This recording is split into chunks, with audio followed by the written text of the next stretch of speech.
Good morning, students. Students, today you will read chapter 1 of Hindi language, भाषा। भाषा का शाब्दिक अर्थ है कहना, प्रकट करना, बताना आदि। भाषा शब्द भास धातु से बना है। इसका अर्थ है प्रकट करना। भाषा का शाब्दिक अर्थ होता है कुछ भी कहना, प्रकट करना या फिर बताना। हम जो भी बोलते हैं उसको भाषा कहते हैं और भाषा भास धातु से बना है और इसका अर्थ है प्रकट करना, मतलब कुछ भी कहना। जैसे दो लड़कियां आपस में बात कर रही हैं। रंजना, अब दो लड़कियां आपस में बात कर रही हैं। रंजना बोली, वंदना तुम्हारी क्लास किस नंबर में लगती है? वंदना ने कहा मेरी क्लास कक्ष संख्या 11 में लगती है। उपरोक्त वाक्यों में रंजना और वंदना के बीच जो बातचीत का माध्यम है वही भाषा है।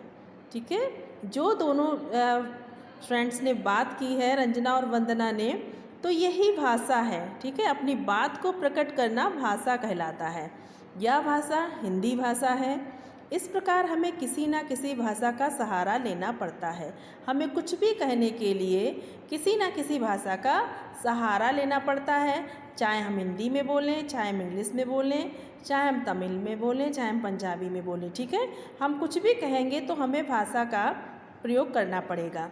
कुछ अन्य भाषाएं अंग्रेजी, उर्दू, तमिल, तेलुगु, उड़िया, संस्कृत, पंजाबी, मलयालम, बांग्ला आदि।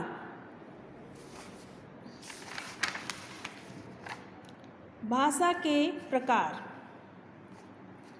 हम अपनी बात दूसरों तक 3 प्रकार से पहुंचा सकते हैं। यही भाषा के 3 भेद हैं। भाषा के प्रकार, हम अपनी बात जो है वो 3 प्रकार से दूसरों तक पहुंचा सकते हैं और यही भाषा के प्रकार कहे जाते हैं, भाषा के भेद कहे जाते हैं। नंबर 1, लिखित भाषा। इसमें हम अपने विचार लिखकर प्रकट करते हैं।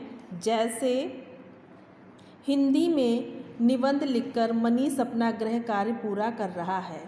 लिखित भाषा में क्या होता है? लिखित भाषा में हम अपने विचार, हम अपनी बातें लिखकर प्रकट करते हैं, लिखकर बताते हैं।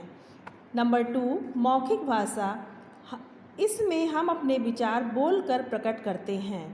जैसे नेताजी जनता को भाषण देकर अपने विचार प्रकट कर रहे हैं। इसमें क्या होता है मौखिक भाषा में? इसमें होता है बोलना। हम अपनी बातों को दूसरों के सामने बोलकर प्रकट करते हैं, उसे मौखिक भाषा कहते हैं। नंबर 3, सांकेतिक भाषा। इसमें हम इशारे के द्वारा अपने विचारों को प्रकट करते हैं। जैसे माँ राजीव को संकेत के द्वारा बुला रही हैं। ठीक है, सांकेतिक भाषा में क्या होता है? इसमें हम इशारों के द्वारा अपने विचारों को प्रकट करते हैं। ठीक है, जैसे माँ संकेत करके, ना तो वो बोल के ना तो वो लिख के, लेकिन इशारे से बुला रही हैं, तो यही सांकेतिक भाषा है। लिपि। हिंदी भाषा की लिपि देवनागरी लिपि है। जैसे हमारा देश बहुत विशाल है। हिंदी भाषा की लिपि कौन सी है? देवनागरी।